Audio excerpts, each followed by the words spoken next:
বাচ্চা আর তার বকরির গল্প। বাচ্চাটি তার ওস্তাদকে কাহিনীটি শোনাতে লাগল।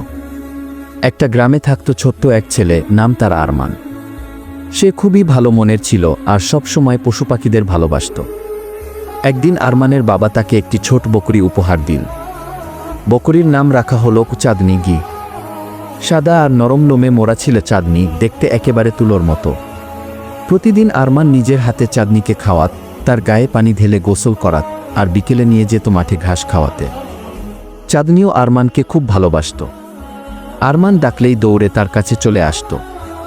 গ্রামের সবাই বলতো, এমন আদরের বকরি আর এমন যত্নশীল বাচ্চা খুব কম দেখা যায়। একদিন চাঁদনি একটু অসুস্থ হয়ে পড়ল। আরমান সারাদিন তাকে সেবা করল, ওষুধ দিল, মাথায় হাত বুলিয়ে আদর করল। কয়েকদিন পর চাঁদনি আবার সুস্থ হয়ে উঠল। তখন আরমানের মুখে ফুটল এক প্রশান্তির হাসি।